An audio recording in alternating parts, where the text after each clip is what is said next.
ભગવતે વાસુદેવાય.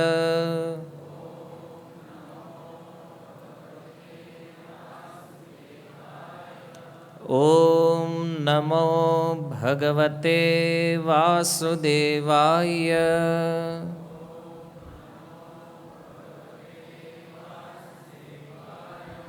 ઓમ નમો ભગવતે વાસુદેવાય.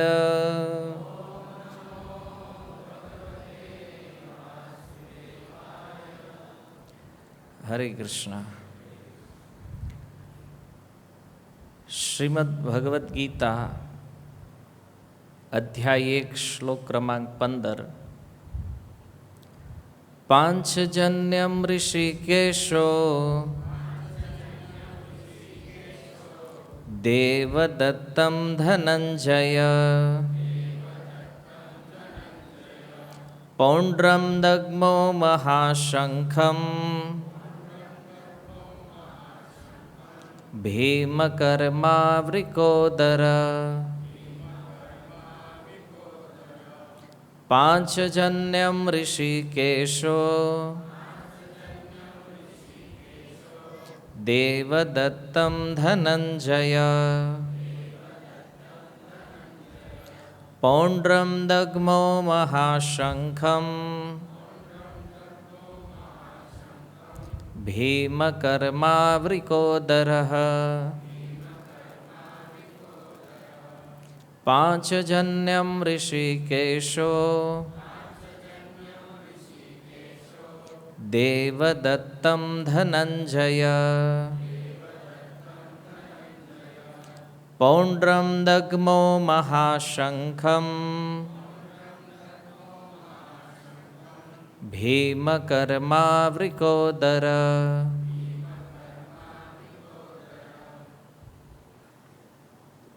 પાંચજન્યમ, પાંચજન્ય નામનો શંખ. ઋષિકેશ,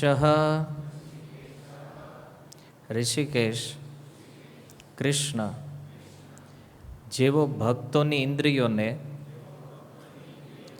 દોરવણી આપે છે. દેવદત્તમ, દેવદત્ત નામનો શંખ. ધનંજય, ધનંજય ધન જીતી લાવનાર અર્જુન. પૌંડ્રમ, પૌંડ્ર નામનો શંખ. દગ્મો ફૂંક્યો. મહાશંખમ, મહાપ્રચંડ શંખ. ભીમકર્મા, અતિ માનુષી કર્મ કરનાર. વૃક ઉદર, ભીમ. અનુવાદ: ભગવાન કૃષ્ણએ પાંચજન્ય નામનો શંખ ફૂંક્યો. અર્જુને દેવદત્ત તથા અતિમાનુષી કર્મ કરનાર ભીમે તેનો પૌંડ્ર નામનો શંખ ફૂંક્યો. તાત્પર્ય: આ શ્લોકમાં ભગવાન કૃષ્ણનો નિર્દેશ ઋષિકેશ તરીકે કરવામાં આવ્યો છે, કારણ કે તેઓ સમસ્ત ઇન્દ્રિયોના સ્વામી છે. બધા જીવો તેમના અભિન્ન અંશો છે. તેથી જીવોની ઇન્દ્રિયો પણ તેમની ઇન્દ્રિયોના અંશરૂપ છે. નિર્વિશેષવાદીઓ જીવોની ઇન્દ્રિયોના કારણ બતાવવામાં સમર્થ નથી. તેઓ જીવોને ઇન્દ્રિય રહિત અથવા નિર્વિશેષ કહેવા સદૈવ ઉત્સુક રહે છે. જીવ માત્રના હૃદયમાં બિરાજેલા ભગવાન જીવોની ઇન્દ્રિયોને પ્રેરણા આપે છે, પરંતુ તેઓ આ પ્રેરણા જીવોની શરણાગતિના પ્રમાણ અનુસાર આપે છે. અને શુદ્ધ ભક્તની બાબતમાં તેઓ પ્રત્યક્ષ રીતે ઇન્દ્રિયોનું નિયંત્રણ કરે છે. અહીં કુરુક્ષેત્રના રણ મેદાન પર ભગવાન કૃષ્ણ અર્જુનની દિવ્ય ઇન્દ્રિયોનું પ્રત્યક્ષ રીતે નિયંત્રણ કરે છે, અને તેથી જ તેમને વિશિષ્ટ રીતે ઋષિકેશ કહેવામાં આવ્યા છે. ભગવાનના વિવિધ લીલા કાર્યો અનુસાર તેમના જુદા જુદા નામ છે. ઉદાહરણ અર્થ, એમનું એક નામ મધુસૂદન છે, કારણ કે તેમણે મધુ નામના અસુરનો સંહાર કરેલો. એમનું નામ ગોવિંદ છે, કારણ કે તેઓ ગાયો તથા ઇન્દ્રિયોને આનંદ આપનારા છે. વસુદેવજીના પુત્ર હોવાને કારણે તેમનું નામ વાસુદેવ છે. દેવકીને માતા રૂપે સ્વીકારવાના કારણે તેમનું નામ દેવકી નંદન છે. વૃંદાવનમાં યશોદાને બાળ લીલાનું સુખ આપ્યું, તેથી તેમનું નામ યશોદાનંદન છે. તેમણે તેમના મિત્ર અર્જુનના સારથી તરીકે કાર્ય કર્યું, તેથી તેમનું નામ પાર્થ સારથી છે. તેવી રીતે તેમનું એક નામ ઋષિકેશ છે, કારણ કે કુરુક્ષેત્રની યુદ્ધભૂમિ પર એમણે અર્જુનને માર્ગદર્શન આપ્યું હતું. આ શ્લોકમાં અર્જુનનો ધનંજય તરીકે નિર્દેશ થયો છે, કારણ કે જ્યારે તેના મોટા ભાઈને વિવિધ યજ્ઞો કરવા માટે ધનની જરૂર રહેતી, ત્યારે તે પ્રાપ્ત કરવામાં અર્જુને સહાયતા કરેલી. તે જ પ્રમાણે ભીમ વૃકોદર તરીકે જાણીતો છે, કારણ કે જેવી રીતે હિડિંબ રાક્ષસને હણવા જેવા મહાપરાક્રમી કાર્ય તે કરી શકતા હતા, તેવી જ રીતે અક્રાંત્યા થઈને ખાઈ પણ શકતા હતા. તેથી પાંડવોના પક્ષમાં શ્રી કૃષ્ણથી શરૂઆત કરી વિભિન્ન મહાનુભાવો દ્વારા વિશિષ્ટ પ્રકારના શંખનાદ કરવામાં આવેલા. તે યુદ્ધ કરનારા સૈનિકો માટે અત્યંત પ્રેરણાદાયક હતા. સામા પક્ષે આવી શ્રદ્ધાભરી પ્રેરણા અર્થાત જમા પાસું નહોતું. ન તો સર્વોપરી નિર્દેશક ભગવાન કૃષ્ણ હતા અને ન તો લક્ષ્મીદેવી ઉપસ્થિત હતા. આથી યુદ્ધમાં તેમનો પરાજય પૂર્વ નિર્ધારિત હતો અને શંખોનો નાદ જાણે કે એ જ સંદેશ આપી રહ્યો છે. શીલ પ્રભુપાદ કી જય. સ્વાગતમ ઉપસ્થિત સર્વ શ્રોતાગણ, વૈષ્ણવજન એવં મહાનુભાવોનું.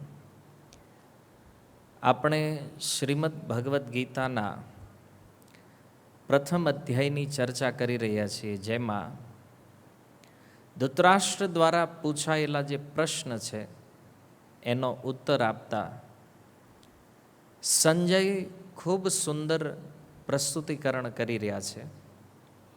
14 નંબરના શ્લોકમાં ભગવાન શ્રી કૃષ્ણ અને અર્જુનનું વર્ણન એમણે કર્યું કે જે એક સુંદર દ્રશ્ય સંજય પ્રસ્થાપિત કરે છે, કારણ કે ભક્ત છે અને એટલા માટે સૌ પ્રથમ ભગવાન શ્રી કૃષ્ણનું વર્ણન પ્રારંભ કરે છે. કારણ કે એ જાણે છે કે એક ભક્તને ભગવાનનું વર્ણન કરવામાં કેટલો ઉત્સાહ હોય છે. તો સંજય પણ ઉત્સાહી હતા કૃષ્ણનું વર્ણન કરવા માટે, અને એ ઉત્સાહ 14 નંબર શ્લોકમાં આપણે જોયો કે કેવા સુંદર શબ્દોને ચયન કરી અને સંજય ધૃતરાષ્ટ્રની આગળ દ્વિતીય પ્રશ્નનો ઉત્તર આપી રહ્યા છે. અને એનો આ બીજો શ્લોક છે, 15 નંબર જે શ્લોક છે, તો એમાં ભગવાન અને અર્જુન, તો ગત શ્લોકમાં સંજય વર્ણન કર્યું કે આ બંનેએ પોતપોતાના દિવ્ય શંખો ફૂંક્યા, મતલબ વગાડ્યા. તો અર્જુનની વાત કરવાની છે સંજયને, અને એ સાથે ભગવાન કૃષ્ણની વાતને લઈ રહ્યા છે. તો એનો એક સીધો અર્થ એ છે કે ભગવાન વગર ભક્તનું વર્ણન ક્યારેય સંભવ નથી, અને ભગવાન વગરના ભક્ત હોતા પણ નથી. તો આ બંને વાતો છે. અને એટલા માટે 15 નંબર શ્લોકથી લઈ 15, 16, 17 અને 18 આ 4 શ્લોકમાં પાંડવ પક્ષમાંથી જે શંખનાદ થયા છે એનું વર્ણન હવે સંજય કરી રહ્યા છે. તો જુઓ, ધૃતરાષ્ટ્રની સેનાનું જ્યારે વર્ણન થયું તો એમાં કહી દીધું કે તમારા દીકરાને પ્રસન્ન કરવા ભીષ્મએ શંખ વગાડ્યો, અને ભીષ્મનો શંખ સાંભળીને અન્ય જે કૌરવો હતા એણે એના વાદ્યો જે છે એ વગાડ્યા. પણ જુઓ, પાંડવોની સેનાનું કેટલું સુંદર એક એક વ્યક્તિના શંખનાદનું વર્ણન થઈ રહ્યું છે, અને આની પાછળ પણ સુંદર ભાવ છે. તો જો આજના શ્લોકમાં જે ઉચ્ચારણ તમે કર્યું છે, તો આજનો શ્લોક એટલો સુંદર છે કે એમાં આપણે એક એક શબ્દની વ્યાખ્યાને સમજવાની છે. હરેક શબ્દ શા માટે ત્યાં સંજય પ્રયોગ કરી રહ્યા છે. અને બીજી એક વાત તમે જુઓ, આ ભગવદ્ ગીતાનો અનુવાદ જે છે એમાં ભીમ માટે, અર્જુન માટે, ક્યાંક આગળ સંજય માટે એવા શબ્દ પ્રયોગ થાય કે હતો. ખબર નહીં અનુવાદ જેણે કર્યું છે એને આ લોકોની મહત્તા નહીં સમજાણી હોય કે સંજય એટલા મહાન ભક્ત છે, વ્યાસદેવના શિષ્ય છે, એના માટે કમસે કમ હતા લખવું જોઈએ. ભીમ કોઈ સામાન્ય વ્યક્તિ નથી, જેની યારે ભગવાન છે, તો એણે લખવું જોઈએ ભીમ હતા, અર્જુન હતા. ભલે એણે લખી નાખ્યું છે જેણે અનુવાદ કર્યું હશે, કોઈ પ્રોફેશનલ વ્યક્તિ, પણ ભક્તોએ હંમેશા ધ્યાન રાખવું જોઈએ કે આ જે નામ આવી રહ્યા છે ને, આ કોઈ સામાન્ય વ્યક્તિ નથી. તો વિચારો, જેનું નામ ભગવદ્ ગીતામાં આવ્યું હોય તો કોઈ સામાન્ય વ્યક્તિ તો છે નહીં. તો આ પણ એક ધ્યાનમાં રાખવા જેવી બાબત છે કે આપણી વાણીમાં પણ આવા ભગવાનના જે પ્રેમી ભક્તો છે, ભગવાનને જે પ્રેમ કરવાવાળા વ્યક્તિઓ છે, એના માટે સન્માન શબ્દ હોવા જોઈએ, આદર હોવો જોઈએ. ઠીક છે. તો જો અહીંયા સૌ પ્રથમ આપણે શ્લોકની શરૂઆત જોઈએ તો આવ્યું પાંચજન્યમ ઋષિકેશ. તો ભગવાન શ્રી કૃષ્ણએ એમનો પાંચજન્ય નામનો શંખ વગાડ્યો. જો પહેલા શ્લોકમાં ઓલરેડી સંજયે કહી દીધું છે કે ભગવાન કૃષ્ણ, માધવ અને અર્જુન, તો આ બંનેએ પોતપોતાના દિવ્ય શંખ ફૂંક્યા. આ પહેલાં વર્ણન થઈ ગયું છે, છતાં સંજય રિપીટ કરે છે ઓર ડિટેલમાં કે ભગવાન કૃષ્ણએ શંખ વગાડ્યો. કયો શંખ વગાડ્યો? પાંચજન્ય. અચ્છા, આ તો તમને ખબર છે ને, ભગવાનના શંખનું નામ પાંચજન્ય છે. તો ભગવાન શંખ સિવાય બીજી પણ ઘણી વસ્તુ ધારણ કરે છે. ભગવાન એક ગદા ધારણ કરે છે. અચ્છા, ખબર છે ગદાનું નામ શું છે ભગવાન?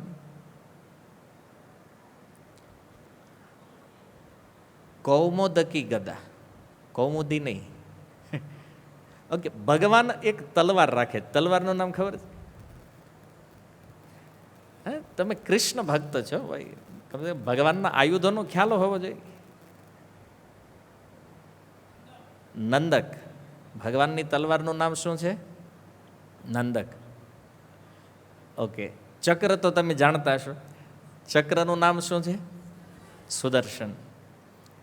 ઓકે, વાહન ગરુડ. ઓકે, તો ખ્યાલ હોવો જોઈએ. તો ભગવાનનો જે શંખ છે પાંચજન્ય. ઓકે, હવે એક પ્રશ્ન મારા મનમાં એ છે તમારા માટે કે આ શંખનું નામ પાંચજન્ય કેમ પડ્યું?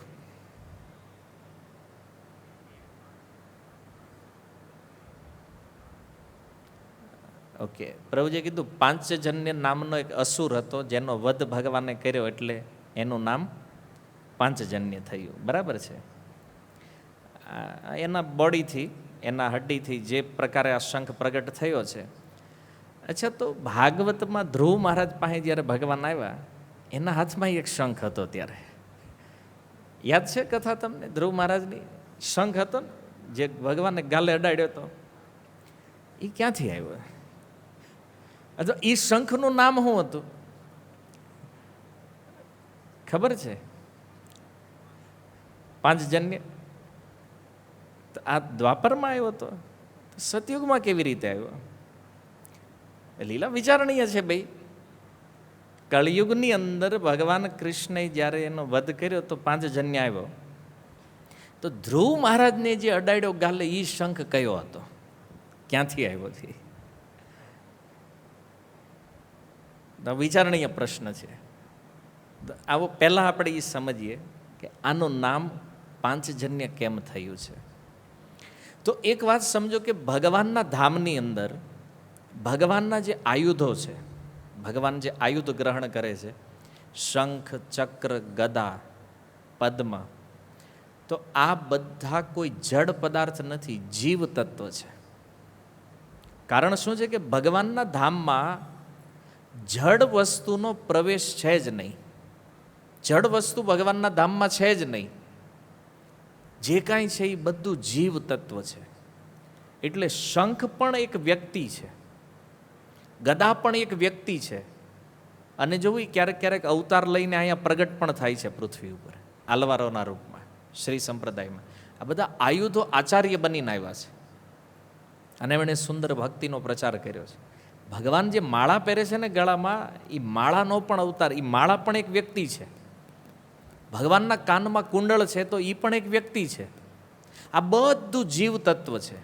જો ભગવાન જડ વસ્તુને ધામમાં પ્રવેશ આપતા જ નથી, મતલબ છે જ નહીં ને, બધું ચેતન તત્વ છે. તો આ શંખ જે છે એ ભગવાનનું નિત્ય આયુધ છે. એવું નથી કે અહીંયા પ્રગટ થયો ને હાથમાં આવ્યો પછી આ શંખ મળ્યો જ ભગવાનને. નિત્ય હંમેશા આ શંખ ભગવાનની સાથે રહે છે. અને તમે જાણો છો કે શંખને ઉપયોગમાં શું લઈ શકાય? આ શંખ જે છે આનો ઉપયોગ શું છે? વગાડવાનો યાર, બીજું શું હોય? આનું શું થાય બીજું? એમ તો સિરિયસ થઈ ગયા વિચારમાં, શંખનું શું થતું છે? શંખને શું હોય? એને વગાડવાનો હોય. તો ભગવાન આપણી જેમ નહીં ગમે ત્યારે વગાડે. ભગવાન ક્યારે શંખ વગાડે છે? જ્યારે એની કંઈક સ્પેશિયલ રિક્વાયરમેન્ટ હોય છે. કારણ કે ભગવાનના શંખનાદનું પણ એક મહત્વ છે. એને હોવડાઈ દો, હોવડાઈ દો હેઠે. ભાઈ ચાલુ નથી કરવો, મને ગરમી નથી લાગતી, તે આવડા દેખાતા નથી વાહે. બસ જો ગીતામાં એક વાત એ ભગવાને કીધી છે, શીતોષ્ણ સુખ દુઃખદા. શીત હોય કે ઉષ્મા ગરમી, આને સહન કરવું જોઈએ. ભગત હોય એણે. બરાબર છે. હા, એટલે ધ્યાન અહીંયા આપશો ને તો કાંઈ વાંધો નહીં આવે. આ નકરું એમાં જ ધ્યાન રહે ગરમી છે તો પ્રોબ્લેમ થાય. અને આમાં એવું લાગે છે વાતાવરણ ઠંડુ, એસી ચાલુ થઈ ગયું છે, એટલે ઉપાધિમ ન રહેતા અહીં ધ્યાન રાખો પહેલાં. આ નકર ખબર નહીં રહે આ સંઘ ક્યાંથી આવ્યો હતો ને ક્યાં ગયો છે. હરે કૃષ્ણ કૃષ્ણ કૃષ્ણ હરે હરે, હરે રામ રામ રામ હરે હરે. તો આ શંખ જે છે ને ભગવાન પોતાના હોઠે લગાડે છે અને વગાડે છે. તો શંખ એક દિવસ વિચાર કરે છે કે જે સૌભાગ્ય મને મળ્યું છે આ બીજા કોઈને ભાગમાં આવ્યું. એ કે તલવાર ભગવાન હાથમાં રાખે કોઈ દી, એને થોડું કોઈ દિવસ ચુંબન કરે છે ભગવાન. એને તો અધરામૃત મળવાનું નથી. આ કમળ હોય, ગદા હોય, સુદર્શન નહીં. મારું એ સૌભાગ્ય છે કે મને ભગવાન પોતાના હોઠ ઉપર લગાડે છે, અધરામૃત મળે છે. અને હા મેં જોયું તો લક્ષ્મીજી બેઠા હતા. એ કે આને નથી મળ્યું, પત્ની છે તો એ, કારણ કે લક્ષ્મીજી ચરણની સેવામાં રહે તો દૂર છે ને, ભગવાનના મુખ કમળથી દૂર છે લક્ષ્મીજી. તો શંખને અભિમાન થઈ ગયું. એ કે મારું જે સૌભાગ્ય છે ને એ વૈકુંઠમાં બીજા કોઈનું છે નહીં. લક્ષ્મીજીને ખબર પડી. અને આમે જો ભગવાનનો એક સ્વભાવ છે કે એ પોતાના ભક્તનું અભિમાન ક્યારેય સહન કરતા નથી. કોઈને પણ થોડું અભિમાન થાય વૈકુંઠમાં કે ગમે ત્યાં, ભગવાન કંઈક એવી લીલા કરે, એના અભિમાનને એવું તોડે કે ઓલા બિચારાને ફરી વાર થાય જ નહીં કોઈ. એ ભક્તની રક્ષા કરે છે. કેમ? કારણ કે જો અભિમાન થઈ જાય તો ભક્તનું પતન થઈ જાય. એટલે ભગવાન ભક્તના અભિમાનને તોડે છે. તો ભગવાનને થયું આ રહે છે મારા હાથમાં, અને આને જો આવો અહંકાર થયો હોય તો આ ઉચિત નથી. હાલો આ અહંકારને કંઈક તોડવો તો પડશે. એટલે ભગવાને એક સુંદર લીલા કરી. ભગવાને લક્ષ્મીજીને પ્રેરણા કરી, આને શ્રાપ આપો. તો લક્ષ્મીજીએ કીધું મારી હારે કમ્પેર કરે, તું છો એક હાડક્યું, આમ તો શંખ મૂળમાં હડ્ડી છે ને, એ કે છો એક હડ્ડી અને મારી હારે કમ્પેર કરે, જ્યાં હું તને શ્રાપ આપું છું કે તું અસુર થઈ જા. તો લક્ષ્મીજીએ શ્રાપ આપ્યો એ શંખને, અને જેના કારણે ભગવાનના હાથમાં એ શંખ છે એ શું બન્યો? અસુર. હવે જુઓ, આ જગતમાં સેમિનાર કરે છે લોકો, શું કામ? પોતાને શ્રેષ્ઠ બતાવવા માટે. ભક્તિમાં ઉલટું છે. ભક્તિમાં હંમેશા ભક્ત એ વિચાર કરે છે, પ્રાર્થના કરે છે. જો આપણે પણ પ્રારંભમાં મંગલાચરણ કરીએ છીએ, ગુરુજનોને, ભગવાનને, વૈષ્ણવોને પ્રાર્થના કરીએ. શું કામ? કે તમે અમારી ઉપર કૃપા કરો. અને જો કોઈ વૈષ્ણવ ભક્ત કે ભગવાન જ્યારે આપણી ઉપર કૃપા કરે ને, એની કૃપાથી આપણું ચાલે છે. આપણે કંઈક બોલી શકીએ છીએ, એ ભગવાન અને ગુરુની કૃપા છે. તો આપણે માનીએ છીએ કે આપણે શ્રેષ્ઠ નથી. વૈષ્ણવોની આ વિચારધારા છે, એ પોતાને ક્યારેય શ્રેષ્ઠ માનતા નથી.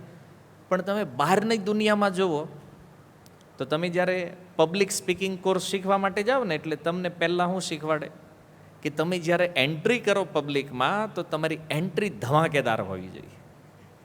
બધા તાળીઓ પાડતા હોય ને, તમારી જય બોલાવતા હોય ને, એમ તમે આમ આવો વચ્ચે, અને લોકોને બતાવવાનું છે તમારે કે તમે એના કરતાં બેટર છો, એના કરતાં શ્રેષ્ઠ છો.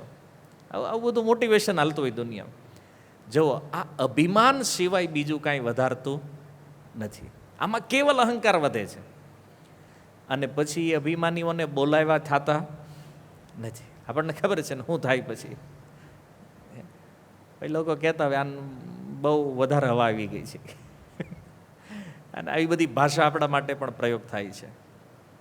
તો જો વૈષ્ણવ જગત એટલે કે ભક્તોના સમાજમાં કૃપા ચાલે છે, અને માને છે કે મારી અંદર જે કાંઈ સામર્થ્ય છે, મારી જે કાંઈ શક્તિ છે, એ કોના કારણે છે? એ ગુરુ, વૈષ્ણવ અને ભગવાનના કારણે છે. આમાં મારું કાંઈ નથી. આ ભાવ હોવો જોઈએ. પણ આ તો ભગવાનની હારે રહેતો અને પોતાને શ્રેષ્ઠ માનવા લાગ્યો છે. તો ભગવાને કીધું આ તો ઠીક નથી, આને શ્રાપ આપવો પડશે. તો આપ્યો શ્રાપ ભગવાને, અને શ્રાપ અપાયો લક્ષ્મીજીથી.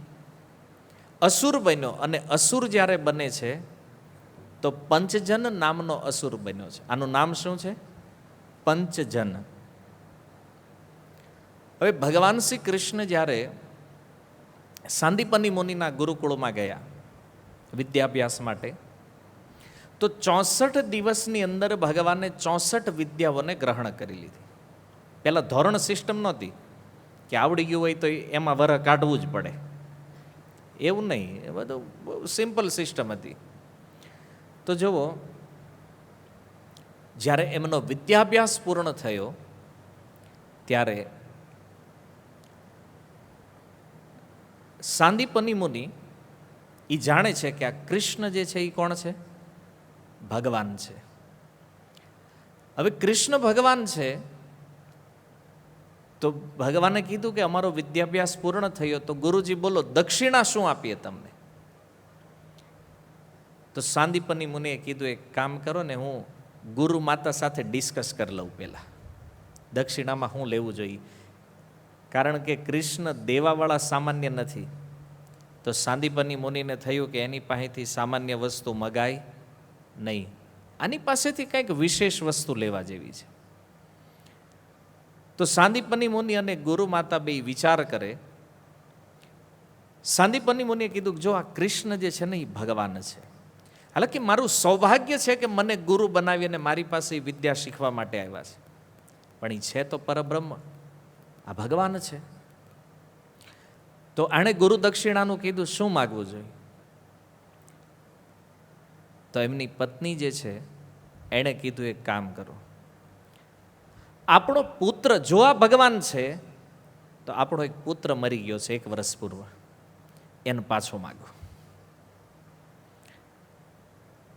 તો સાંદીપની મુનિ આવ્યા અને ભગવાન કૃષ્ણને બલરામને કીધું પ્રભાસ ક્ષેત્રમાં જે સમુદ્ર છે ત્યાં મારો પુત્ર ડૂબીને એનું મૃત્યુ થયું છે 1 વર્ષ પૂર્વ, તો તમે મને એ પાછો લાવી દો. તો કૃષ્ણ બલરામ કહે છે કાંઈ વાંધો નહીં. બે ગયા પ્રભાસ ક્ષેત્રમાં એ સમુદ્ર તટે અને જોયું આમાં ડૂબ્યો છે ને, તો એ કે ઉતરો અંદર. સમુદ્રમાં ઉતર્યા અને ઉતર્યા અંદર જોયું તો એક વિશાળ અસુર જેનું નામ હતું પંચજન. ભગવાને એને કીધું અમારો ગુરુપુત્ર તું ખાઈ ગયો લાગે છે, લાવી પાછો. તો એટલે અસુરે કીધું હું ખાઈ ગયો એ બરાબર છે, પણ એ હવે અહીં થોડો હોય, યમરાજજી પાસે પગી ગયો હોય. સમુદ્રમાં એ ડૂબ્યો એટલે મારી પાસે આવ્યો, મેં એનો ખોરાક બનાવી લીધો, હું તો ખાઈ ગયો, એને પૂરું થઈ ગયું. ભગવાને એને માર્યો, પંચજન અસુર, કારણ કે એનો ઉદ્ધાર તો કરવાનો જ હતો. અને જ્યાં સુધી ભગવાનનો સ્પર્શ ન થાય અને ત્યાં સુધી એનો ઉદ્ધાર થાય નહીં. તો ભગવાન કોઈને વરદાન આપે કે મારે, એ છે તો એના ઉદ્ધાર માટે. તો થયું એવું કે ભગવાને જ્યારે એ પાંચજનનો વધ કર્યો ત્યારે એનું શરીર જે છે શંખના રૂપમાં એ પુનઃ પ્રગટ થઈને ભગવાનના હાથમાં પાછો આવી ગયો. કારણ કે મૂળ રૂપમાં તો ભગવાનનો જ શંખ છે. અને જો આ લીલા જ્યાં સુધી નથી થઈ ત્યાં સુધી ભગવાન કૃષ્ણએ ક્યાંય વૃંદાવનમાં શંખ વગાડ્યો નથી, બ્રજમાં શંખ વગાડ્યો જ નથી ભગવાને. તો લીલા જોવો, ત્યાં વાંસળીથી કામ ચલાવ્યું, ઓલા સિંગ એને શિંગડા જેવું એક વાદ્ય આવે એ વગાડતા, એ આવું બધામાં કામ આવ્યું, શંખ નથી વગાડ્યો ભગવાને. તો પછી શંખ જ્યારે ભગવાનના હાથમાં આવી ગયો પુનઃ, તો ભગવાને જોયું કે અહીંયા તો આના પેટમાં તો એ છે નહીં બાળક, એનો મતલબ કે અસુર એના શરીરનો નાશ કરી ગયો છે અને એનું જે સૂક્ષ્મ શરીર છે એ તો યમરાજજીને પૂછવું પડશે ક્યાં હશે. તો કૃષ્ણ બલરામે વિચાર કર્યો કે હાલો યમલોક. જેવો કૃષ્ણ બલરામની યમલોક યાત્રા પ્રારંભ થઈ, પ્રભાસ ક્ષેત્રથી સીધા યમરાજજીના દરબારમાં. પણ ભગવાને જોયું કે આપણે ન્યા ગયા છીએ તો આમ કાંઈ હાવ એમનામ કંઈક તો ખબર હોવી જોઈએ ને કે આપણી એન્ટ્રી થઈ રહી છે. જેવો સાક્ષાત પૂર્ણ પુરુષોત્તમ પરમેશ્વર ભગવાન પધારી રહ્યા છે. કોઈ દિવસ ભગવાન નરક બાજુ આંટો મારવા જતા નથી, ક્યારેય નહીં. આ એક લીલા એવી છે કે આમાં જરૂર પડી ભગવાનને યમરાજજીના નગરમાં જવાની. તો ભગવાન તો ત્યાં પહોંચી ગયા પણ કોઈને ખબર નહોતી કૃષ્ણ આવ્યા છે. ભગવાનને થયું આવી સુની એન્ટ્રી ન હાલે આપણી. ભગવાન તો ભગવાન છે, કે ખબર પડવી જોઈએ બધાને કે હું અહીંયા આવ્યો છું. તો ભગવાનને પાંચજન્ય શંખ પહેલા ન્યા ફૂગ્યો, પહેલી વાત. અને જેવો શંખ વગાડ્યો આખી સંયમની પૂરી આખા નરક લોકમાં એ શંખ ધ્વનિ છવાઈ ગઈ. અને ભગવાને જે યમપુરીમાં શંખ ધ્વનિ કર્યો, અચ્છા એનું રિએક્શન શું આવ્યું ખબર? એ અવાજ આપણે અહીં જે શંખ વગાડવી ને જે એ બધું ભૂલી જાવ તમે. જો આ દિવ્ય શંખ છે, સંજય પહેલા કીધું દિવ્યો શંખમ પ્રદગમતું. જ્યારે એ પાંચજન્ય શંખનો અવાજ થયો તો એલા નરકમાં જેટલા જીવ હતા ને એ બધાને પીડા થતી બંધ થઈ ગઈ, ભગવાનના શંખના જ સાંભળવાથી. નરકની જે પીડા હતી પીડા બંધ. તમે જો અસીપત્રવન નામનું એક નરક છે, તો એમાં એવા વૃક્ષો છે જેના પાંદડા છે ને બ્લેડ તલવાર જેવા ધારદાર હોય, અને એની ઉપર ઓલાને ફેંકે તો વાગે અને કપાઈ જાય અંગો, આવી પીડા હોય અસીપત્રવન નામના નરકમાં. તો ઓલા ઉપરથી કૂદે, યમરાજના દૂતોને કીધું તમે રહેવા દો, એમ હાથે ઠેકડો મારવી. કેમ? બધા પાંદડા ગાયબ થઈ ગયા ભગવાનની શંખ ધ્વનિ થવાથી. બીજું એક નરક હતું કુંભીપાકમ. કુંભીપાક જાણો છો? જે લોકો માંસાહાર કરે છે એને આ નરકમાં પકાવવામાં આવે. પાકનો અર્થ છે એને પકાવવાના છે. તો કડાઈઓ હોય મોટી મોટી ગરમ તેલની, એમાં એને ફ્રાય કરતા હોય. તો ઓલા સ્વિમિંગ પુલ જેમ તરવા માંડ્યા અંદર, ગરમ લાગતું બંધ થઈ ગયું કે ભગવાનનો શંખ ધ્વનિ સાંભળ્યો તો એને લાગ્યું આ સ્વિમિંગ પુલ બની ગયો છે આપણા માટે. અને એવા મોજમાં તો બધા નરકની આ સ્થિતિ થઈ ગઈ. જેટલા નરક હતા બધા નરકમાં જીવોને ઓલા ગમે એટલી મારવાની ટ્રાય કરે, દુઃખ આપે, ઓલાને દુઃખ લાગે જ નહીં. એટલે યમરાજજીના દૂત વિચારમાં પડી ગયા, એ કે આ થયું હું, એ કે આપણું બધું ફેલ થઈ ગયું હું, એ કે. તો જુઓ જે નરક હતા એ જીવોને પીડા થતી બંધ થઈ ગઈ. એક બીજા નરકની વાત છે, આ શાસ્ત્રની નથી, એક વ્યક્તિએ મને કીધેલું. એ કે બરાબર સુખદેવજી 28 નરક કીધા ને એ કે એને સિવાયના બીજા નરક છે. આવું પુરાણમાં લખ્યું છે કે આની સિવાયના બીજા હજારો નરક છે, જેવું પાપ એવું નરક. તો ઓલો કે અહીંયા પૃથ્વીમાં જેમ કેટેગરી છે ને, અમેરિકા, રશિયા, ભારત, એમ ન્યાય એના નરક હોય જુદા જુદા. અમેરિકાનું નરક, રશિયાનું નરક, ભારતનું નરક. મને વળી જિજ્ઞાસા થઈ, મેં કીધું એમાં ડિફરન્ટ શું હોય? એ કે જો એકવાર એક વ્યક્તિ ગયો ત્યાં, તો એને કીધું એ કે તારે કયા નરકમાં જવું છે? કેમ? એ કે અહીંયા વેરાયટી હોય. એ કે છે ને, આ રશિયાનું નરક છે, આ અમેરિકાનું છે, આ ભારતનું છે, અને સૌથી વધારે ડિમાન્ડ ભારતના નરકની છે ન્યા. તો એ લોકો એક કામ કરો, પહેલાં અમેરિકાવાળું બતાવો, એમાં શું છે? તો એમાં 3 કેટેગરી હતી. એક લોખંડની ખીલી, આખી એવી એક પ્લેટ બનાવેલી હતી, એમાં લોખંડની ખીલી હોય, એની ઉપર હુડાવીને મારે. અને એક ઇલેક્ટ્રિક ખુરશી હતી, એની ઉપર બેહારીને કરંટ આપે. અને ત્રીજો પાર્ટ જે છે ને, ન્યા યમના દૂતો એ સાક્ષાત ધોકાવે. આ 3 દંડ આપે એટલે એ પાર એ કે નરકને. તો એ કે આ થોડુંક અઘરું છે. એ કે તો એ કે કામ કરું, રશિયાવાળું બતાવો તો એમાં શું છે? તો કે એમાંય સેમ 3 વસ્તુ છે, ન્યા કીધું એમાંય 3. તો એ કે કામ ભારતવાળું બતાવો. એ તો એમાં લાંબી લાઈન, ભારતનું નરક કીધું ડિમાન્ડ એની વધારે આવતી, તો એમાં લાઈન હતી મોટી. તો લઈ ગયા, જોયું, પહેલા ખાનામાં ગયા. એ કે અહીંયા પ્લેટ હતી, ખીલી ગાયબ. કેમ? બોલો કે આમ કેમ છે? એ કે આમાં, એ કે આ ભારતનું છે ને, આ વેચીને ભંગારમાં ખાઈ ગયા. એ કે આવડા. તો બીજા ખાનામાં લઈ ગયા, ત્યાં એ કે ઇલેક્ટ્રિક ખુરશી હતી, પાવર નહીં. એ કે તમને કહેવાય ભારતમાં કંઈ નક્કી ન હોય ક્યારે લાઇટ આવે ન આવે, પાવર જ નહીં. કે એટલે અહીં મોજ આવે, બેઠા રહે ખુરશી ઉપર, દંડ ભોગવે. અને ત્રીજામાં એ કે ઓલા યમના દૂત તો આવે ખરા, સાઇન કરીને વયા જાય હાજરી પુરાવીને. આ ભારતનો નરક છે. તો આની ડિમાન્ડ વધારે સૌથી. કે મેં કીધું ભાઈ તારી બુદ્ધિને સલામ છે હો ભાઈ, આવું માણા વિચારીએ. એ પાછો નરકના વિષયમાં. મેં કીધું સારું છે સુખદેવજીના ટાઈમમાં તું નહોતો,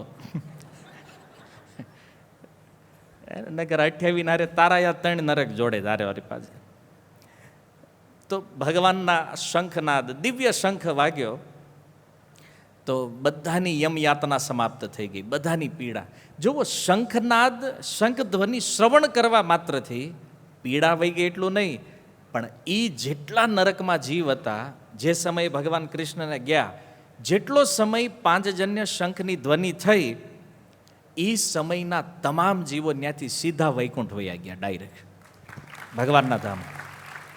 આ દિવ્ય શંખ છે ભગવાનનો, જેનો નાદ પણ કાને પડી જાય ને, તો એને એમના નરકથી સીધો ભગવાનના ધામમાં વયો જાય. તો એ બેચ જે હતો આખો બેચ મુક્ત, નરક ખાલી. યમરાજને યમદૂતોને થયું, હા આપણે વેકેશન આવ્યું ખરું. એ કે લ્યો, કારણ કે એને રજા આવે જ નહીં કોઈ દી. પણ આ બધા જીવને ભગવાને મોકલી દીધા પોતાના ધામમાં, તો નરક ખાલી થઈ ગયું. અને પછી યમરાજજીને ખબર પડી કે સ્વયં ભગવાન આવ્યા છે આપણે ત્યાં. યમરાજજી આવ્યા, એના દૂતો આવ્યા, ભગવાનનું સુંદર સ્વાગત કર્યું. અને સ્વાગત કરી અને યમરાજજીએ કીધું, પ્રભુ કાંઈક સેવા, કાંઈક કામ હતું મારું, તમે મને બોલાવી લીધો હોત તો. ભગવાન કહે છે, જો હું અહીંયા આવતો નથી ક્યારેય. શું કામ? કારણ કે તમે મારી સેવા કરો છો, અને તમારી સેવા યમરાજજી એટલી પરફેક્ટ છે કે મારે વાહે જોવા આવવું પડતું નથી. નગર અમુકને સેવા આપ્યા પછી 5 વાર ફોન કરીને પૂછવું પડે, કરી? કે ના પ્રભુજી, ભૂલાઈ ગયું. કે પણ ભગવાન કે યમરાજજી તમારી સેવા એટલી પરફેક્ટ છે કે અહીં મારે કાંઈ જોવા આવવું પડતું, તમે રેડી હાંકો છો બધું. પણ તોય પ્રભુ તમે અહીં પધાર્યા, કાંઈક તો પ્રયોજન હશે. તો ભગવાને કીધું કે મારા જે ગુરુપુત્ર છે, જેનું મૃત્યુ થયું છે ને, એને લેવા આવ્યો છું. લાવો એને પાછો, જે યોનિમાં જ્યાં ગયો હોય ને પાછો લાવો એને. તો યમરાજજીએ ચિત્રગુપ્તને કીધું, એકાઉન્ટ જોવાનું, આ ક્યાં છે? જ્યાં હતો ત્યાંથી લાવ્યા પાછો. અને સશરીર, મતલબ 1 વર્ષની ઉંમર પછી એની જે એજ બની હોય એવું સુંદર શરીર ભગવાને આપ્યું. અને એને લઈને ભગવાન આવ્યા અને પોતાના ગુરુને આપ્યો એ પુત્ર, લ્યો આ તમારો પુત્ર.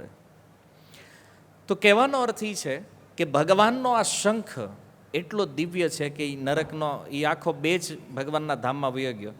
અને આ બધા વેકેશનમાં પણ વેકેશન લાંબુ હાલ્યું, કારણ કે પાછા તરત રેડી જતા આવવાવાળા બીજા, પાછું નરક ભરાઈ ગયું. અને હજી ત્યાર પછી એકે વાર ખાલી થયું નથી. તો ભગવાન ક્યારેક ક્યારેક આવી કૃપા કરે છે. તો ભગવાનનો શંખનાદ એટલો દિવ્ય છે કે આવા પાપીથી પાપી નારકીય જીવ જે છે એને પણ ભગવાન પોતાનું ધામ આપી દે છે. એટલે સંજયે અહીંયા દિવ્ય શબ્દ પ્રયોગ કર્યો છે. આ કોઈ સામાન્ય જેવો તેવો શંખ નથી, દિવ્ય શંખ છે. અને દ્વારકામાં જ્યારે પ્રવેશ કર્યો ભગવાને, હસ્તિનાપુર યુદ્ધ જ્યારે સમાપ્ત થયું, યુધિષ્ઠિર મહારાજ રાજા બની ગયા અને પિતામહ ભીષ્મને પણ ભગવાને સદગતિ પ્રદાન કરી અને પછી બધું કામ ભગવાનને લાગ્યું ધર્મની સ્થાપના થઈ ગઈ છે. પછી જ્યારે દ્વારિકા પાછા આવે છે ભગવાન, તો દ્વારકાની અંદર એન્ટર થતા જ બોર્ડરમાં જ હજી ભગવાનને થયું કે દ્વારકાવાસીઓ પણ મારા વિરહની અંદર કેટલાય દિવસથી દુઃખી છે, તો આવો એને પણ શાંતિ પ્રદાન થયું કંઈક કરીએ. તો જેવા એ બોર્ડરમાં એન્ટર થવા ગયા ભગવાન, તો એણે શંખનાદ કર્યો ત્યાં પણ. અને જેવો શંખનાદ થયો, સંપૂર્ણ દ્વારિકામાં જેટલા લોકો હતા બધાએ આ શંખ સાંભળ્યો અને એ અવાજથી ખબર પડી ગઈ કે કૃષ્ણ આવ્યા છે.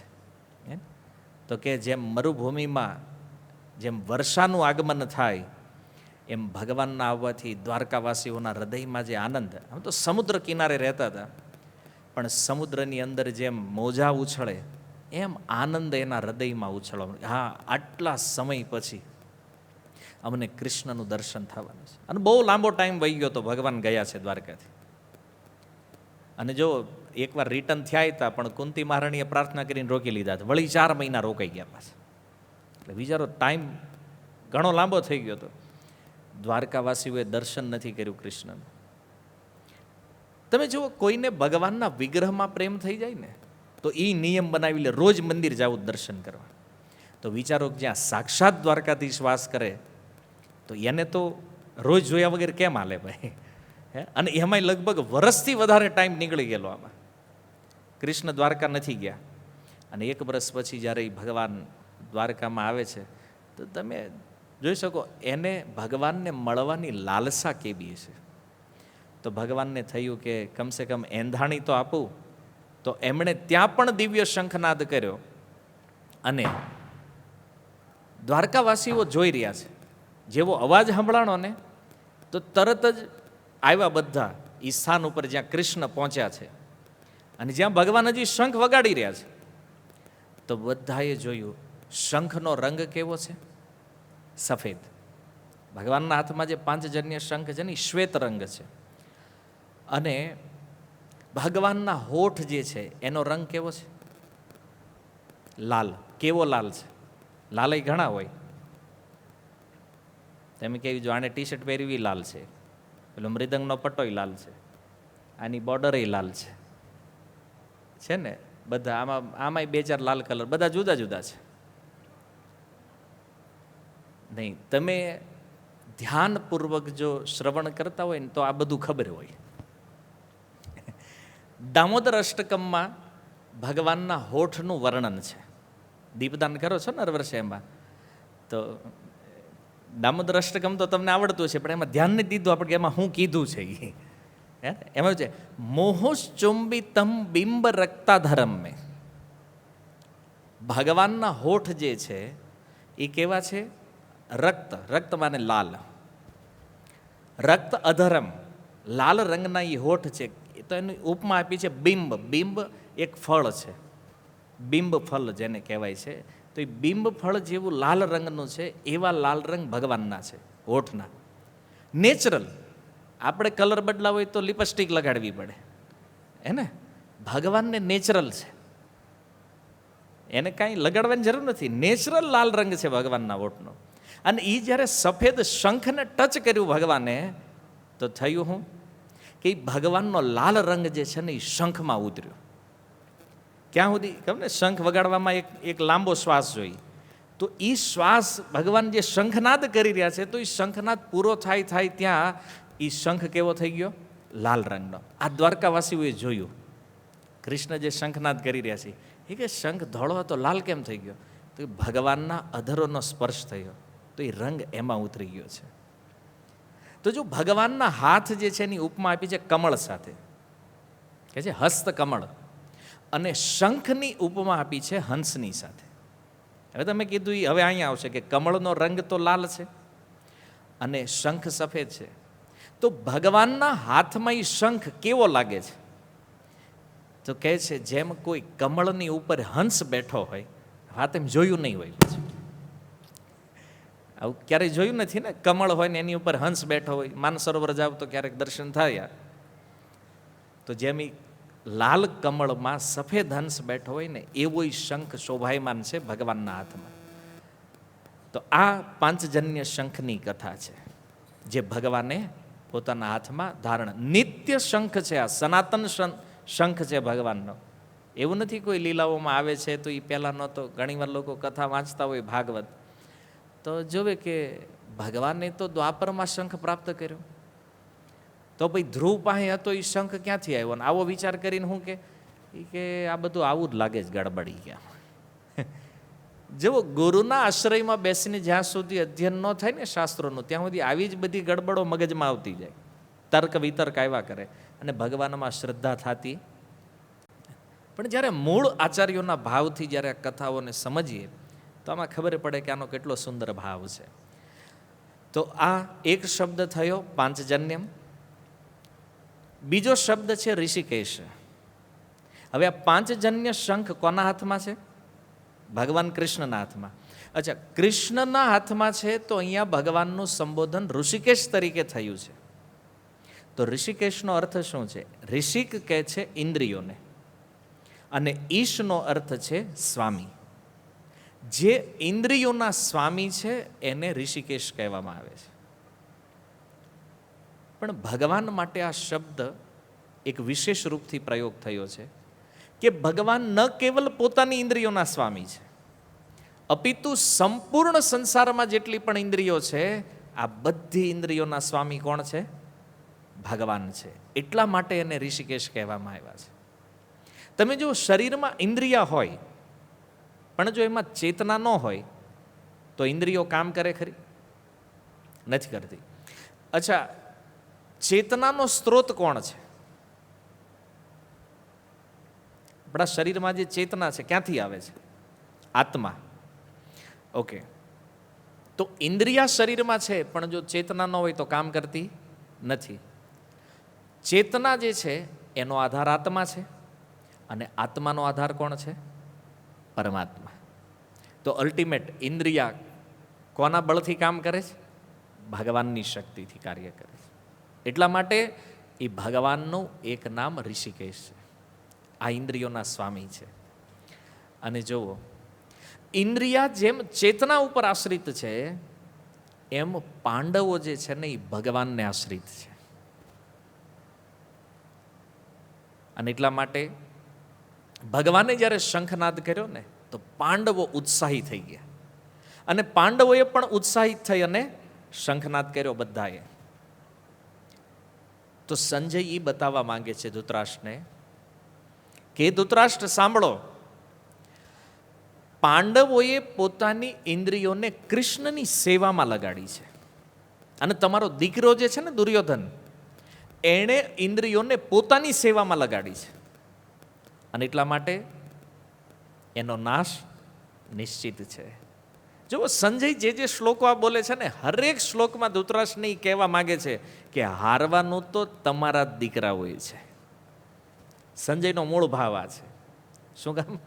કારણ કે બેયનો તફાવત બતાવે છે. જો ઋષિકેશ નામ એટલે લીધું છે કે ઇન્દ્રિયોના સ્વામી ભગવાન છે, અને આપણી ઇન્દ્રિયોથી એની સેવા કરવી આ સૌથી મોટું કાર્ય છે મનુષ્ય જીવનમાં. પણ આપણે શું કરીએ છીએ? દુર્યોધનની જેમ ઇન્દ્રિયોને પોતાની સેવામાં વધારે રાખીએ છીએ, ભગવાનની સેવામાં નહીં. જ્યારે પાંડવો શું કરે છે? પૂર્ણ રીતે કેવલ કૃષ્ણની સેવા, એના જીવનનું પ્રયોજન કૃષ્ણ સેવા છે. આપણે ક્યારેક ક્યારેક વિચાર કરીએ કે હાલો એકાદ ઇન્દ્રિય સેવામાં લગાડી દો, 4 આપણી સેવામાં, 1 ભગવાનની સેવા, કાં તો 2 ભગવાનની સેવામાં, 3 આપણી સેવામાં. ભગવાન કે આ ધંધો આપણે કરવાનો થતો નથી. 5 ઇન્દ્રિય મારી સેવામાં લગાડો, તો બધી જ ઇન્દ્રિયો મારી સેવામાં હોવી જોઈએ ભગવાન કે, તો આપણું કામ બનશે. જુઓ, આપણે પણ પોતાને સેવામાં જોડવાના છે, કારણ કે ભગવાનની સેવાથી ઉત્તમ કર્મ આ જીવનમાં બીજું કોઈ છે નહીં. તમે વિચાર કરો કે પાંડવો કુરુક્ષેત્રમાં આવ્યા છે કૃષ્ણની સેવા માટે, એને રાજ્યની કે અન્ય કોઈ ધન સંપત્તિની લાલસા નથી.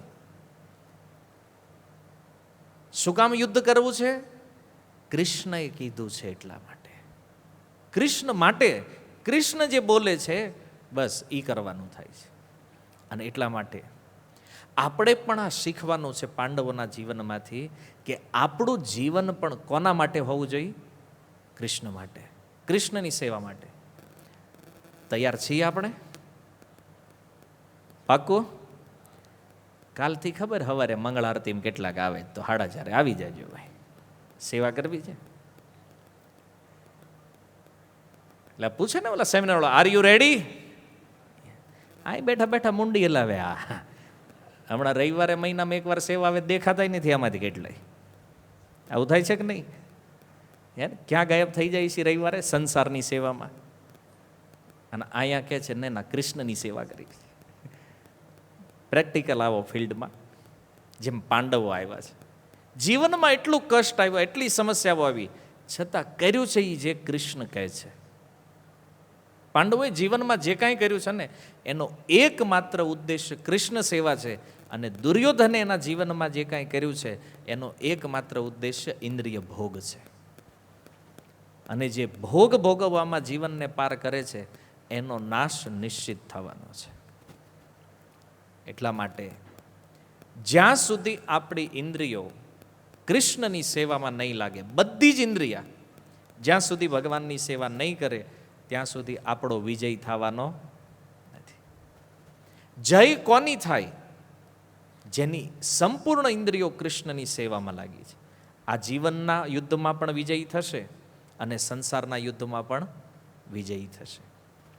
તો જો અહીંયા પાંડવોનો વિજય નિશ્ચિત દેખાય છે. શું કામ? કારણ કે એ ઋષિકેશની સેવામાં છે. હવે આગળ ઉપર અર્જુનનું વર્ણન કરતા સંજય એક શબ્દ પ્રયોગ કરે છે, દેવદત્તમ ધનંજય. પહેલા દેવદત્ત શબ્દ, ધનંજય. ધનંજય માને અર્જુન. અર્જુને પોતાનો દેવદત્ત નામનો શંખ વગાડ્યો. તો છે આ દેવદત્ત શંખ માટે પણ દિવ્ય શબ્દ પ્રયોગ થયો છે.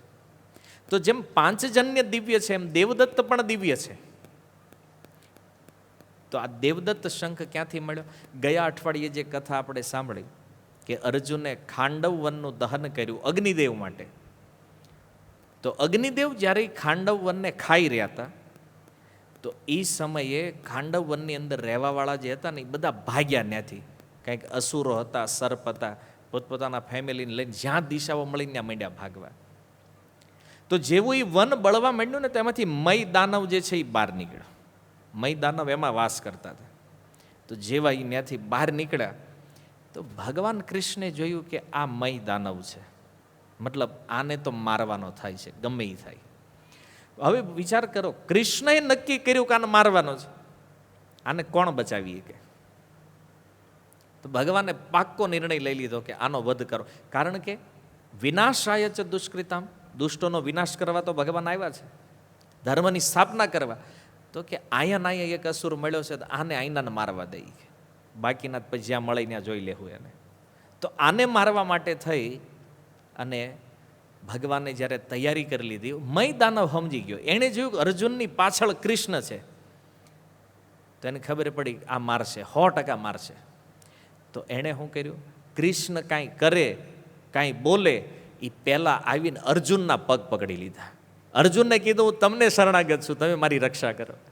ભગવાને જોયું કે આનો બુદ્ધિશાળી છે આવીને આના પગ પકડ્યા છે. અને તમે જુઓ અર્જુનની શરણમાં આવ્યો, શરણાગતિ લીધી, તો ભગવાને માર્યો નહીં એને. કારણ કે ભગવાન પોતાના વચન કરતાં પણ પોતાના ભક્તના વચનની પહેલાં રક્ષા કરે છે. એટલે ભગવાને કીધું, મય દાનવ, તું અર્જુનની શરણમાં આવી ગયો છો ને, એટલે હવે હું તને કાંઈ કરી નહીં શકું, હવે તું બચી ગયો છો, પણ એમ નામ તને જવાય નહીં દઉં. અર્જુને બચાવ્યો છે ને, તો હવે અર્જુન માટે કંઈક કરવું પડશે. જો આ મય દાનવ છે ને, એ બહુ જૂનો મેમ્બર છે. તમને ખબર છે ને, રાવણના સસરા થાય છે, એટલે બધું માયાવી રચના કરવામાં એક્સપર્ટ છે. તો મય દાનવે કીધું, અર્જુન, તમે મારી રક્ષા કરી છે ને, તો એક કામ કરો, તમારા માટે એક ભવન બનાવવું સુંદર, જે આખી પૃથ્વીમાં ક્યાંય ન હોય એવું. અને એણે તૈયાર કર્યું ઇન્દ્રપ્રસ્થ. હે ને, એક એવું અદ્ભુત નગર, એક એવી અદ્ભુત માયાવી નગરી, જ્યાં જળમાં સ્થળ ને સ્થળમાં જળનો આભાસ થાય. આવા દિવ્ય ભવનનું નિર્માણ કર્યું અને કીધું, અર્જુન, આ તમારા માટે છે. એને મહેલ તો બનાવી આપ્યો સુંદર, અને એ જ મહેલ છે જે જોઈને બોલ્યો દુર્યોધન બળી બળીને મરી ગયો બિચારો. હે કે અમે હસ્તિનાપુર હાટું બાંધવી, તો એને તો એની કરતાં સુંદર ભવન બનાવી લીધું છે. અને જુઓ, પ્રભુપાદ કહે છે કે ઈર્ષાળુ માણસ છે ને, આની કરતાં સાપ ભેગું રહેવું સારું. અરે કવડે ખબર તો પડે ઝેર ચડવાનું છે, અને એનું ઉતરે તે, પણ ઈર્ષાળુનું ઝેર કોઈ દી ઉતરે. દુનિયાની ખતરનાકમાં ખતરનાક ઝેરી પ્રજાતિ કઈ? આ ઈર્ષાળુ, જે બીજાની ઈર્ષા કરતા હોય. આ નો સુધરે નહીં કોઈ દીના. આ દુર્યોધન જોઈ લો, સુધર્યો? આખી જિંદગીમાં કેટલી વાર હાર્યો, કેટલા ષડયંત્રો ફેલ થયા, તો એ છેલ્લે સુધી સ્વભાવ ગયો નહીં. એટલે ઈર્ષા જે છે ને, એ બહુ ખતરનાક છે. પ્રભુપાદ કહેતા ભક્તિમાં છે ને બહુ મોટી બાધા છે, પણ આમાં મજા એટલી આવે એટલે લોકો મૂકતા નથી. મેન વાત એ છે. જાણકારી તો છે જ, ઈર્ષા કરાય નહીં, પણ સારું મજા એટલે આ મીઠું ઝેર છે. એને સાપનું તો ઉતરે, આનું ક્યારેય ઈર્ષાળું એકવાર અડી ગયો ને, પૂરું આપણા જિંદગીની પથારી ફેરવી નાખ્યા. હકીકત છે, તમે જાતા હોય ભગવાન બાજુ, તમને ક્યાંય બીજે વાળી દે. એટલે બહુ સાવધાન રહેવું જોઈએ આવાથી. કારણ કે બીજાનું સારું જોવે કોકનું, એટલે એને તરત અંદરથી ઈર્ષા જાગે. તો દુર્યોધનની પણ આ જ હાલત હતી, અને એટલે એણે નક્કી કર્યું કાંઈ પણ થઈ જાય, પણ આ ઇન્દ્રપ્રસ્થ લઈ લેવું છે હાથમાં. તો આ બાજુ મય દાનવે આ સુંદર મહેલ અર્જુનને ગિફ્ટ કર્યો, અને હારે હારે એક શંખ આપ્યો. એ આ જ શંખ છે દેવદત્ત, જે મય દાનવ દ્વારા અર્જુનને મળ્યો. અચ્છા, એક પ્રશ્ન, મય દાનવ પાસે આ શંખ ક્યાંથી આવ્યો? તો મૈનાક નામનો એક પર્વત છે, એ મૈનાક પર્વત જે છે ને, ત્યાંથી લાવ્યા હતા મય દાનવા. કારણ કે ભારતથી લંકા જાવ ને, તો રસ્તામાં પહેલો મૈનાક આવે. આપણે નહીં, હનુમાનજીને. હનુમાનજી જ્યારે ઉડ્યા લંકા જવા માટે, તો સૌથી પહેલા જે પર્વત આવ્યો હતો ને બહાર, જેણે હનુમાનજીને કીધું અહીં વિશ્રામ કરી લ્યો, એ કયો પર્વત હતો? આ મૈનાક. તો જેની પાસેથી મય દાનવને આ શંખ મળ્યો છે, દેવદત્ત. અને મય દાનવે આ ખાંડવ દહનના પ્રસંગમાં જ્યારે મય દાનવે એની શરણાગતિ લીધી, તો એણે એ અર્જુનને ગિફ્ટ કર્યો. તો અગ્નિદેવથી ઓલું તો બધું મળ્યું હતું. તો આ બધી દિવ્ય શસ્ત્ર સરંજામ, રથ, ઘોડા, હાથી, ધજા, આ બધું અર્જુનને ક્યાંથી મળ્યું છે? આ ખાંડવ પ્રસ્થ લીલાથી. દિવ્ય દિવ્ય શસ્ત્ર. તો આ રીતે અર્જુનને આ દેવદત્ત શંખ મળ્યો, જે શંખ પણ દિવ્ય છે. અને એ શંખની ધ્વનિ પણ એવી છે કે જેનું શ્રવણ કરવા માત્રથી જે શત્રુઓ છે એના હૃદય વિદીર્ણ થઈ જતા. આવો દિવ્ય શંખ. એટલે જો આ બે શંખ જ્યારે વાગ્યા, તો 14 નંબર શ્લોકમાં સંજય શું કહે છે? દિવ્ય શંખો પ્રદગ્મતું. આ બે દિવ્ય શંખ છે. હવે પછીની કથા નોર્મલ શંખની કથા છે. વાત સમજીએ? એટલે એણે આ શ્લોકમાં પુનઃ વર્ણન કર્યું બેયનું. અને અર્જુનનું એક નામ, જેમ ભગવાનનું નામ ઋષિકેશ આપ્યું છે, એમ અર્જુનનું નામ આપ્યું છે ધનંજય. તો ધનંજયનો અર્થ છે જે ધનનો સંગ્રહ કરે છે, ધનને જે ભેગું કરે છે, ધનને એકત્ર કરે, એને કહે છે ધનંજય. તો આમાં તો એક પ્રશ્ન એ થાય, તો આખા ગામમાં બધા ધનંજય જ છે, કારણ કે આ ધંધો આ જ કરે છે ને બધા, ધન ભેગું કરવાનો. તો લગભગ બધા ધનંજય જ છે. નહીં, અર્જુન માટે આ શબ્દ સ્પેશિયલ પ્રયોગ થયો છે, ધનંજય. શું કામ? અર્જુને ધન એકત્ર કર્યું, વાત સત્ય છે, પણ કોના માટે કર્યું છે? કૃષ્ણની સેવા માટે કર્યું છે. અને ક્યારે એને આ બિરુદ મળ્યું છે? યુધિષ્ઠિર મહારાજ જ્યારે રાજા બન્યા અને અશ્વમેધ યજ્ઞ કરવાનો હતો, બધા ઋષિમુનિઓએ કીધું કે આ અશ્વમેધ યજ્ઞ કરો તો તમારા મનમાં કંઈક શંકા હોય કે તમે કંઈક નાના મોટા પાપ કર્મ કર્યા, બધા પાપથી રાજા મુક્ત થઈ જાય અશ્વમેધ યજ્ઞ કરવાથી. તો યુધિષ્ઠિર મહારાજે કીધું કાંઈ વાંધો નહીં, આપણે યજ્ઞ કરી. તો જોયું બેલેન્સ નહોતું યુધિષ્ઠિર મહારાજમાં, એટલું યજ્ઞ થાય. તો અર્જુનને કીધું, અર્જુન ધન છે નહીં. ત્યારે અર્જુને કીધું કે એક કામ કરો, તો હું કલેક્શન કરતો આવું. તો અર્જુન નીકળ્યા રથ લઈને, સેના લઈને. જે રાજાઓને ખબર પડી કે અર્જુન આવે છે તો બધાએ પોતાના ખજાના સામેથી આપી દીધા. જો અર્જુનની રેપ્યુટેશન એવી છે કે જે રાજાઓને એમ થયું ને કે અર્જુન, અરે એના દર્શન થઈ જાય તો જીવન ધન્ય છે, આપો, બોલો કેટલું ધન જોતું છે. અર્જુનને માગવું ન પડ્યું, સામેથી લોકો માંડ્યા દેવા રાજાઓ.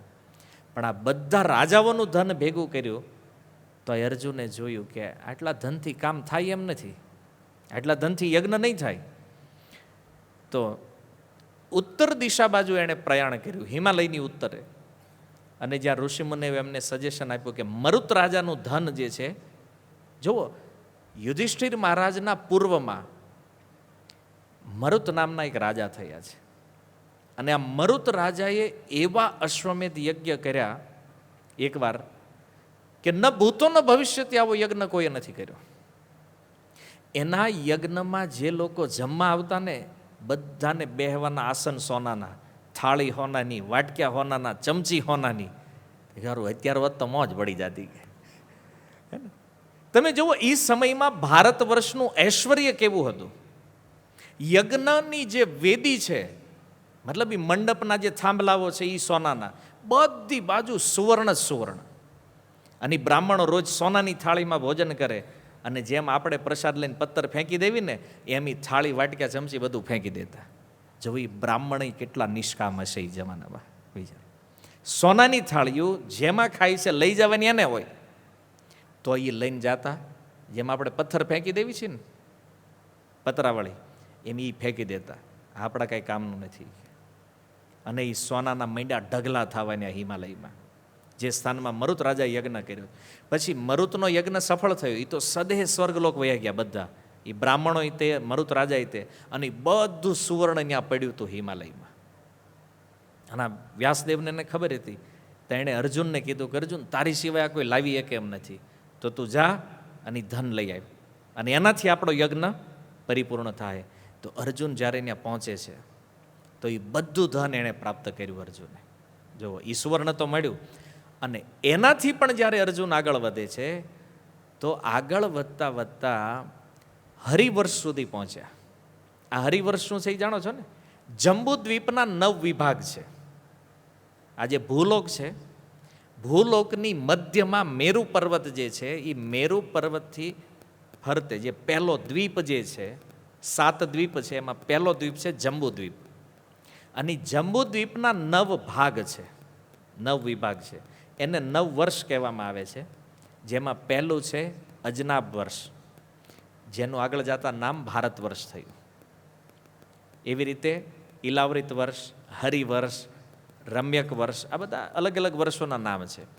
તો આ હરિવર્ષ જે છે ત્યાં અર્જુન પહોંચ્યા તો એનો જે પહેરેદાર હતો એણે જોયું કે આ પૃથ્વીનો કોઈ સામાન્ય મનુષ્ય અહીં આવે છે. અહીં સુધી આવી ન હોય કે, કારણ કે દિવ્ય નગરી છે.